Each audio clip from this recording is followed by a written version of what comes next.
Boa noite, paz seja convosco, amém? Amém? Pode sentar, fique à vontade, em nome de Jesus. Aleluia. Nós estamos vivendo uma direção do Espírito Santo nesses últimos dias, e estamos falando e pregando essa semana e esses dias passados sobre arrependimento, amém? E o pastor, quando falou com a gente sobre esse tema, ele falou uma frase muito interessante: sem arrependimento não há avivamento. E esse é o tema da pregação nessa noite. Sem avivamento, aliás, sem arrependimento, não pode haver um avivamento em nossa vida. Quando a gente vai entender o que significa avivamento, significa trazer a vida, trazer de volta. E isso significa avivamento. Quando nós oramos por avivamento, quando nós falamos, Senhor, aviva a sua igreja, nós estamos falando, Senhor, ressuscita, traz à vida aquilo que morreu.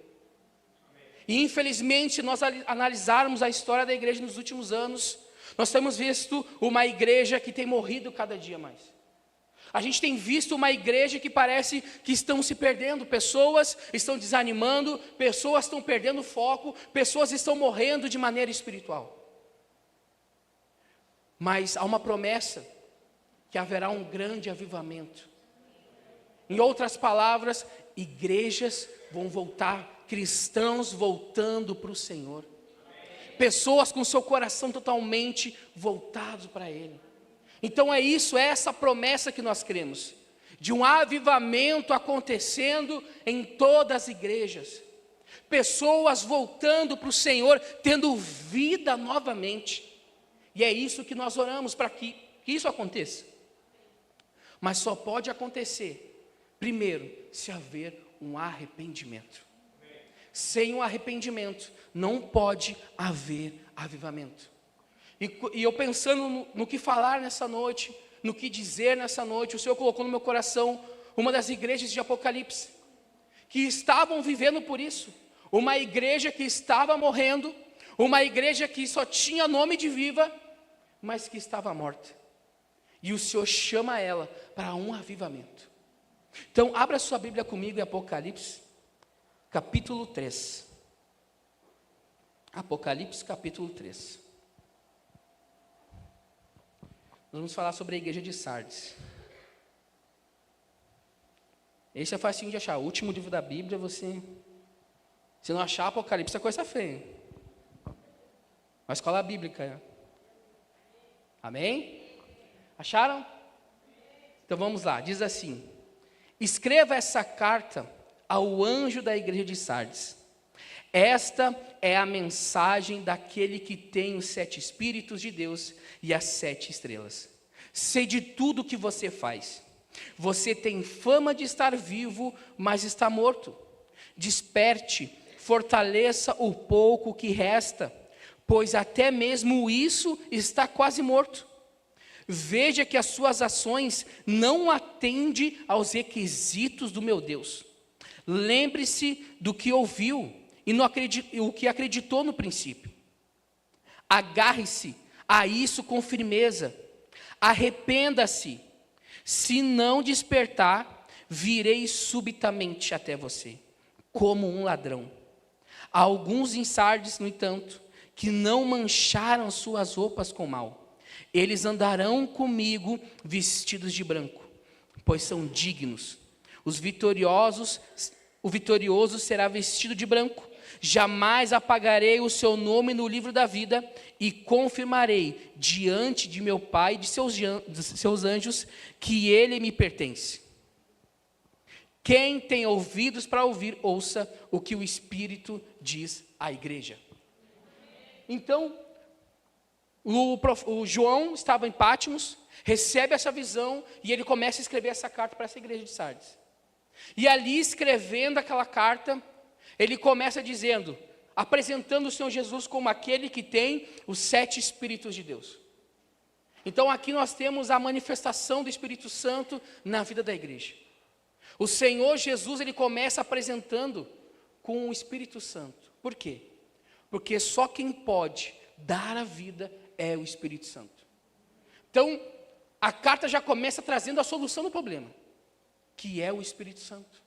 O Espírito Santo podia avivar aquela igreja novamente. O Espírito Santo podia tirar aquela igreja que estava morta para a vida novamente. Fazer aquela igreja ser uma igreja verdadeira. Quando a gente estuda a história de Sardes, a gente entende uma coisa. Ela estava em um lugar bem localizado. Era impossível dos inimigos ou os ladrões entrar lá para roubar. Estrategicamente, era impossível tocar naquela igreja ou naquela cidade. Não tinha como chegar lá. Por isso que ela tinha uma certa confiança, uma certa segurança. Estou segura, estou em um bom lugar e aqui ninguém vai tocar em mim. Era uma igreja rica, então ela confiava no dinheiro que tinha. Ela confiava que tinha uma condição financeira, não seria atingida pelos inimigos e ela estava sossegada. Aos olhos humanos das pessoas que estavam naquele lugar, ela é uma igreja ok. Provavelmente, por ser rica, era uma igreja com uma boa estrutura. Era um lugar bem estruturado, com o melhor. Era uma igreja top, vamos assim dizer. Mas, aos olhos de Deus, era uma igreja morta. Por mais que tivesse uma boa estrutura, por mais que fosse uma igreja bem organizada, aos olhos de Deus, ela estava morta. Por mais que as pessoas que olhavam para ela viam, pá, que igreja bonita. Bah, que lugar legal. Bah, olha que banda, que louvor, que isso, que aquilo. Mas aos olhos de Deus, aquele lugar estava morto. Eles estavam vivendo apenas de aparência. Parecia estar viva, mas estava morta. E quando a carta continua, o que me chama a atenção é essa frase: sei de tudo que você faz. E lendo e meditando sobre isso, eu pensei, olha o peso dessa palavra, dessa frase. Sei de tudo o que você faz. Vamos colocar para nós essa pergunta, essa palavra, essa frase. Vamos meditar nisso juntos. Coloque para a sua vida, eu vou colocar para a minha vida. Se o Senhor chegar para nós e dizer, eu sei de tudo que você faz. Qual o peso que há nisso? Tanto coisas boas como as coisas ruins. Deus tem observado tudo que a gente faz. A gente pode viver de aparência enganando um, enganando o outro, enganando o pastor, tendo uma aparência, uma máscara de crente. Mas o Senhor, Ele tem visto tudo que a gente faz. Inclusive nos momentos que você está sozinho, orando, Ele também está observando. No momento que você está fazendo o seu devocional, Ele também está orando, Ele está olhando. Mas também, quando você está fazendo algo e acha assim, ninguém está observando, não vai dar nada, meu patrão aqui não vai ver eu fazer isso. Mas o Senhor está observando. O Senhor tem visto tudo que a gente faz. Então, quando o Senhor olha para aquela igreja, Ele fala, eu estou vendo tudo. Eu estou vendo tudo que vocês estão fazendo. E se nós continuamos lendo, Ele fala, vocês só têm aparência de vivo. Então, as suas obras mostrava que era uma igreja morta. Quando Jesus olha para aquela igreja, quando Jesus olha para aquelas pessoas, o que Ele vê é podridão. O que Ele vê são pessoas vivendo de aparência. São pessoas que estão frias. São pessoas que estão longe dEle. São pessoas que se afastaram da presença dEle e só manteram o seu título de cristão. Para a sociedade, ok. Para a sociedade, uma boa igreja. Para a sociedade, até humanamente falando, era uma boa. Mas aos olhos de Deus, não tinha mais vida, não tinha mais beleza. Entenda, as nossas obras não garantem a nossa salvação. A gente não é salvo pelas nossas obras. Mas as nossas obras mostram se a gente está salvo. Não sei se você conseguiu entender. Não é o que eu faço que me salva, mas o que eu faço mostra se eu estou salvo. É isso que, quando Deus olha para aquela igreja, Ele vê as obras. Ele vê o que eles estão fazendo. E Ele, opa, tem alguma coisa errada aí. Aquelas pessoas estavam perdendo algo tão precioso, que era a alegria da salvação. Por estar em um lugar de conforto, relaxados. Por estar na sua zona de conformidade, estar tranquilos, dizendo, oh, estou aqui, estou bem, está tudo certo, ninguém me incomoda, não incomoda ninguém. E não é isso que o Senhor nos chamou. O Senhor nos chama para ter um compromisso real e verdadeiro com Ele, apesar das circunstâncias. Apesar de qualquer coisa, o que o Senhor chama cada um de nós é para ter um compromisso com Ele, uma intimidade com Ele. O que Ele quer é relacionamento com a sua igreja. Ele não quer que você apenas vista uma roupa de crente, pega a sua Bíblia e agora sou crente, agora sai da igreja, volta a ser quem era antes. Não é isso. Nós somos crentes dentro e fora da igreja. Nós estamos sendo pessoas que estamos dentro da igreja, ok? Temos que adorar, temos que buscar, temos que ler a Bíblia, viver em comunhão com os nossos irmãos, mas fora da igreja também. O bom testemunho. Porque o Senhor tem observado tudo. O Senhor tem observado a nossa vida. O Senhor tem analisado as nossas obras. E Ele tem observado. Só que quando Ele olha para aquela igreja, ela está morta. Ele olha para aquela igreja e Ele chama a atenção dela. Mas o glorioso é que o Senhor está repreendendo ela, chamando a atenção, mas no final Ele tem uma promessa para aquela igreja. O Senhor Ele está cuidando, Ele está repreendendo, porque Ele ama aquelas pessoas também. Ele está dando mais uma chance daquelas pessoas se entregarem, se arrependerem e viver um avivamento naquele lugar.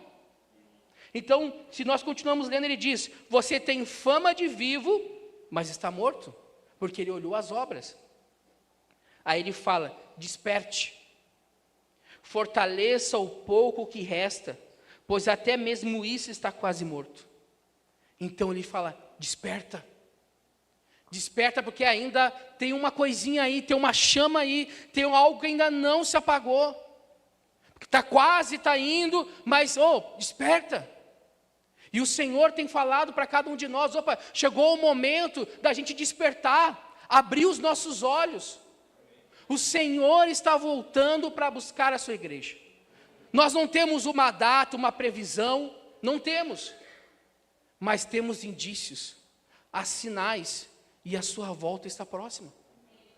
Nós temos que estar prontos. Nós temos que estar preparados para a volta de Cristo e não ser encontrados mortos, frios. Pessoas que só são crentes de domingo ou de quinta. Mas pessoas que têm uma vida de adoração todos os dias. Todos os dias um momento de intimidade com o Senhor, comunhão com o Senhor, meditando na palavra, vivendo relacionamento.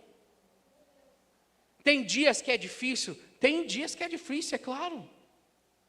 Como eu falei ontem com os jovens, o que o diabo mais quer é roubar o que nós temos. Entenda, você recebeu algo precioso, um tesouro, algo que ninguém pode comprar. A pessoa mais rica desse mundo não tem dinheiro para comprar o que você recebeu, que é a alegria da salvação. Mas o que o diabo quer é roubar essa alegria de nós. O que ele quer é levar o máximo de pessoas que ele quiser, que ele conseguir, aliás. Porque para ele não tem mais jeito, não tem mais condição, mas para nós, todos os dias, o Senhor nos dá mais uma oportunidade. Todos os dias, mais uma chance. Todos os dias, tem pessoas que falam: o Senhor diz, a Bíblia fala que Jesus vai voltar, mas anos se passou, minha avó dizia, minha mãe dizia, e nada acontece, eu acho que é mentira. Mas entenda uma coisa, o Senhor está dando mais uma oportunidade. Assim como o tempo demora para passar, assim como parece demorar a volta de Cristo, é mais uma chance que pessoas estão tendo de ter vida, viver um avivamento com o Senhor. Então ele diz: opa, desperta. Ele diz: ei, acorda, está chegando o momento. E o Senhor está falando para nós, igreja, nós temos que despertar. Nós temos que abrir os nossos olhos e olhar para o Senhor. Não olhar para as dificuldades que nós vamos passar na caminhada da fé.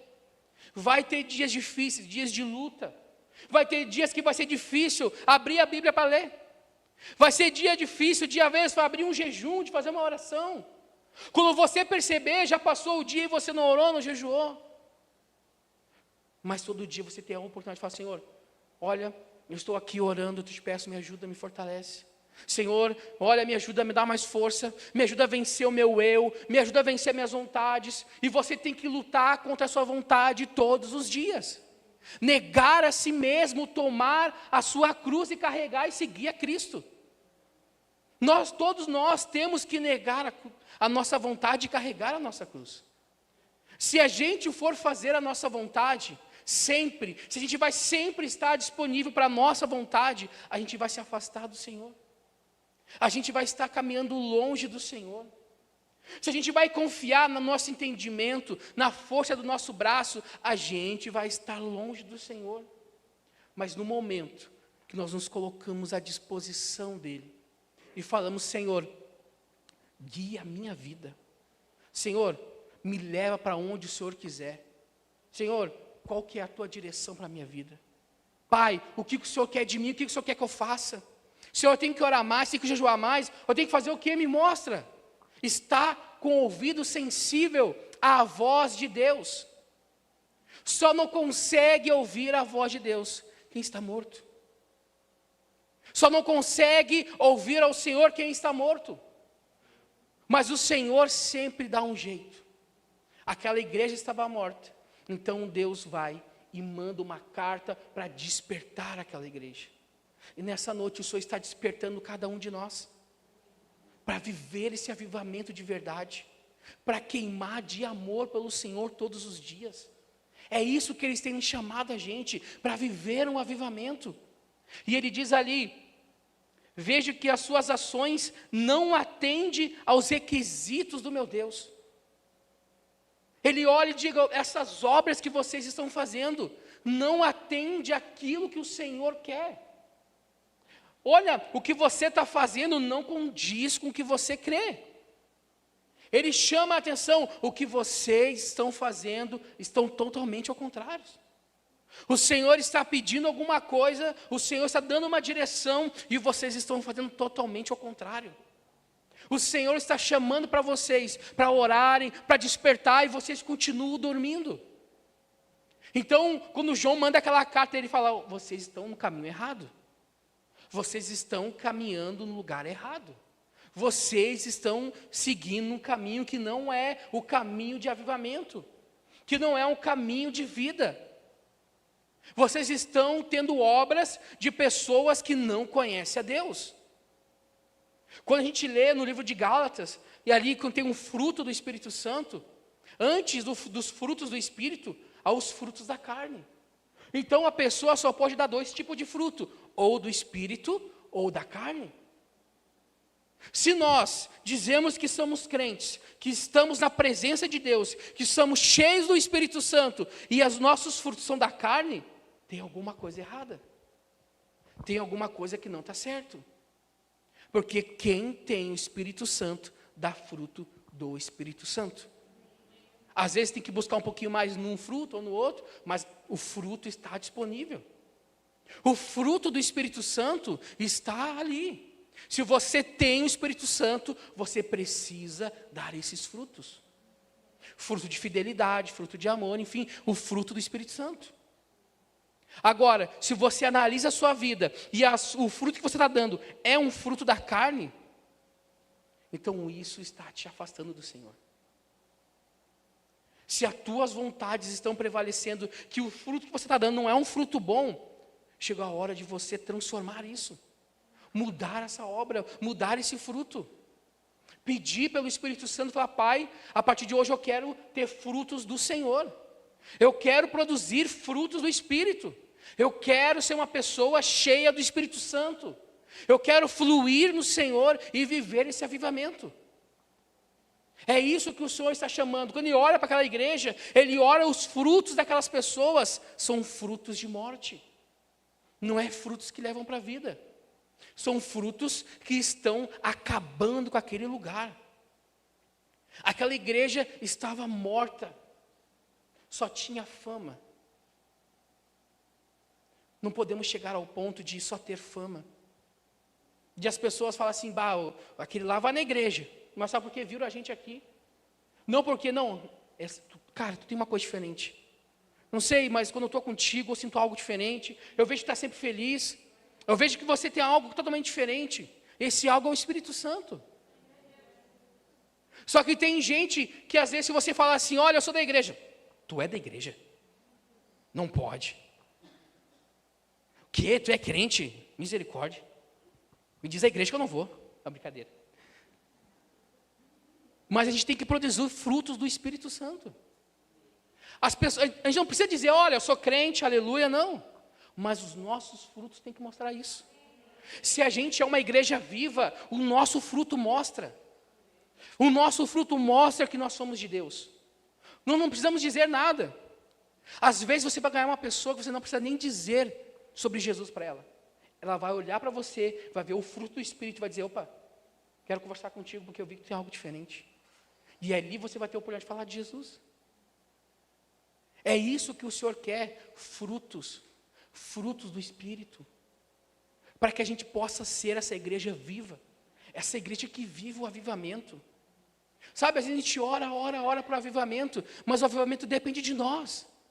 Se cada um começar a despertar, se cada um começar a buscar mais no Espírito Santo, se cada um começar a buscar mais pelo dom, mais pelo fruto, uma igreja completa, uma igreja cheia do fruto, uma igreja fluindo nos dons, isso é o avivamento acontecendo. Isso é o avivamento. Uma igreja que tem sede da palavra de Deus. Uma igreja que tem anseio em buscar em oração. Todo mês a gente faz aqui na igreja uma semana, a primeira semana do mês de oração. E quase sempre, infelizmente, é vazia. Porque não são todos que querem ter momento de oração. Porque às vezes a gente pensa, mas eu vou a semana toda na igreja. Vou ter que ir a semana toda ficar 1 hora orando. Irmãos, nós temos que negar. A nossa vontade não quer isso. O nosso desejo não quer isso. Ir toda terça-feira, durante 2 anos na escola bíblica. Não, olha. Podia fazer outra coisa. Irmão, entenda isso. A nossa carne nunca quer. Se a gente vai esperar ter vontade, a gente nunca vai ter vontade. Mas o que nós temos que fazer é com vontade ou sem vontade. Senhor, eu estou aqui, estou sem vontade, nem queria estar aqui, mas eu vim porque eu sei que eu preciso do Senhor. Eu reconheço que eu sou dependente de Ti. Eu estou aqui não porque eu quero, mas eu reconheço que o Senhor é meu Deus. Então eu estou negando a minha vontade, estou buscando o Senhor, porque eu quero viver um avivamento. É isso que é a nossa postura, entenda. Não acha que, todo dia eu vou ter vontade de orar. Todo dia eu vou sentir um sobrenatural na minha vida. Não. Tem dias que você vai orar e não vai acontecer nada. Mas não precisa acontecer. O que eu tenho que fazer é orar. É a fé, eu não vivo por sentimentos, eu vivo por fé. A nossa fé é o norte. Então eu creio, meu Pai, eu não senti mas eu sei que o Senhor está aqui, eu estou orando, e eu confio que o Senhor está avivando, que está fazendo a sua obra em mim, fazendo a sua vontade em mim. É isso que o Senhor quer de cada um de nós. E ele continua ali. Lembre-se do que ouviu e no que acreditou no princípio. Agarre-se com isso com firmeza. Arrependa-se e se não despertar, virei subitamente até você como ladrão. O Senhor está lembrando daquela igreja, volta ao início. Lembra do que você ouviu lá no começo. Quantas palavras, quantas pregações você já ouviu. Lembra de quando você chegou na igreja. Que você ouviu uma pregação, aquela pregação falou com você, você viu o Espírito Santo te incomodar, você estava aqui na frente, aceitou Jesus, e a partir daquele dia a sua vida mudou. Só que o que acontece, o tempo vai matando o crente. E isso não pode acontecer, o tempo não pode ser o nosso inimigo. O tempo tem que ser o nosso aliado. O tempo tem que passar, a gente tem que ser mais crente que no começo. O tempo vai passar, a gente tem que conhecer mais a palavra do que o começo. E não ao contrário, o tempo vai passando, eu conheço menos e me afasto de Deus. O tempo tem que nos aproximar mais de Deus, mais da presença dEle. Então ele diz para aquela igreja, lembra do começo, lembra do teu início, lembra como você era quando você era vivo ainda, lembra como você estava na minha presença antes, lembra como você estava viva. Lembra lá do começo, lá do início. E o Senhor tem falado para nós, lembra de como você chegou. Lembra como foi o teu começo. Lembra como você chegou neste lugar. Então você chegou aqui quebrado. Talvez você chegou aqui com depressão, com doenças, e o Senhor te tratou, te curou. O Senhor cuidou de você. Mas o tempo foi passando, parece que foi se esfriando, foi apagando. E não é isso, irmão. O que o Senhor quer é cada dia uma experiência nova com a gente. Cada dia mais Ele quer uma intimidade diferente. Sabe, cada dia tem que ser algo diferente na presença do Senhor. Cada dia a gente tem que viver algo novo com Ele. E é isso que Ele tem chamado, para a gente voltar para aquele começo. Talvez no começo a gente era mais humilde. Talvez no começo a gente era mais humilde e ouvia a voz de Deus. Quando alguém falava com a gente, amém, graças a Deus. Agora quando a pessoa fala com você, também estou de marcação comigo já. Eu só pego no meu pé. A pessoa começa a ficar com o coração mais duro. E não é isso que o Senhor chamou a gente. O Senhor exorta aquele que Ele ama. Se alguém vem te repreender, se o Senhor está falando contigo, Ele está falando isso porque Ele te ama e está cuidando de você. E é isso que a igreja Deus está fazendo com aquela igreja. Ele está alertando ela, falando, oi, lembra de onde você estava. Você está num lugar de morte, e eu vou chegar e você nem vai perceber, eu vou vir como ladrão. E quando você perceber, vai ser tarde demais. A Bíblia nos fala que Jesus virá como ladrão, somente para aqueles que estão nas trevas. Irmão, a gente não está mais nas trevas. A gente anda na luz. Então, quando Jesus voltar, Ele não virá para nós como ladrão. Porque a gente vai estar aguardando e esperando a sua chegada. A gente vai estar aguardando a vinda de Cristo. Essa é a diferença. Agora, aqueles que não conhecem o Senhor, aqueles que estão em trevas, esses sim, quando perceberem, Jesus voltou e é tarde demais. Mas nós estamos na luz. E o Senhor está avisando. E o Senhor está avisando aquela igreja, ei, eu vou chegar, e se você não estiver vivo, você vai perceber que eu cheguei e vai ser tarde demais.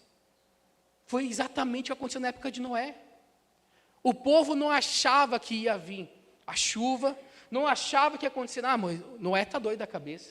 Ele está fazendo uma arca lá, ele está fazendo uma construção, ele perdeu a noção. Só que quando veio a chuva, que eles viram que realmente era verdade, a Bíblia fala que o Senhor fechou a arca por fora.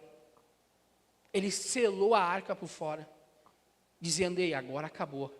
A oportunidade de salvação, a chance se encerrou aqui. Quem entrou, entrou. Quem não entrou, não entra mais. Mas o Senhor está dando todos os dias para nós mais uma oportunidade. A chance de salvação e vida eterna. A chance de receber a vida eterna e aguardar. Sabe, irmãos, a gente tem que ser aquelas pessoas que estão dizendo, o Senhor está vindo, Senhor, estou te esperando, estou te aguardando. E não ser pegos de surpresa. O Senhor não vai vir para nós como ladrão, porque a gente vai estar esperando, aguardando o noivo. A gente vai estar vivos. A gente vai estar fluindo na presença dEle. Uma igreja avivada e que não vai estar morta. Amém? No versículo seguinte diz ali, o 11. Não é o 4. Há alguns em Sardes, no entanto, que não mancharam suas roupas com mal. Eles andarão comigo vestidos de branco, pois são dignos. O vitorioso será vestido de branco. Jamais apagarei o seu nome no livro da vida. Confirmarei diante do meu Pai e de seus anjos que ele me pertence. Olha a promessa que o Senhor dá para aquela igreja. Mas tem alguns, ele diz, nessa igreja, onde há mortos, há alguns ainda que estão vivos. E esses que ainda estão vivos vão dar comigo com vestes brancas, justificados no Senhor. E o mais glorioso é que ele fala, o próprio Senhor Jesus fala, eu vou dizer o nome deles diante de Deus e dos anjos. Ou você entendeu? O Senhor vai dizer o seu nome diante do Pai e dos anjos, dizendo, Ele me pertence. É isso que o Senhor promete, e isso não fica para aquela igreja, fica para nós também. O que o Senhor quer dizer o seu nome, dizer, fulano e fulano me pertence, Pai. Dizer para os anjos, está vendo ali? Foi fiel até o fim, me pertence. Dê a coroa de salvação, dê a coroa da vida eterna para ela. O Senhor promete revelar o seu nome diante do Pai dos anjos. Olha que promessa. Agora eu te pergunto, não vale a pena? Não vale a pena se esforçar para isso? Não vale a pena ter uma vida entregue ao Senhor e dizer, Senhor, eu quero ter o meu nome sendo revelado pelo Senhor diante do Pai. O Senhor poder dizer com alegria, olha, passou por luta. Olha, às vezes parece que só eu mesmo para ajudar. Mas não desanimou. Ficou até o fim, permaneceu. É isso que o Senhor quer. É muito forte, olha que, vou até ler novamente. Vitorioso será vestido de branco. Jamais apagarei o seu nome do livro da vida. E confirmarei diante do meu Pai e de seus anjos que Ele me pertence. Essa é a promessa para mim e para você. O Senhor dizendo para o Pai, ei, você me pertence. É isso que o Senhor quer dizer para nós nessa noite. O Senhor quer nos avivar. Então nessa noite nós temos a oportunidade de dizer para Ele, Senhor, me ressuscita. Senhor, me desperta. Senhor, me faz voltar de novo ao início. Sabe, talvez você estava aqui ouvindo o que eu estava dizendo e você lembrou do seu início. Como eu falei ali no versículo. Você lembrou de como você chegou na igreja. Então volte às obras do primeiro amor. E continue fluindo na presença dEle. Amém? Fique de pé no seu lugar. Vamos fazer uma oração neste momento. Nós vamos pedir para que o Senhor venha avivar cada um de nós nessa noite. Para que Ele venha trazer cada um de nós à vida novamente. E que a gente possa viver isso com alegria. Amém?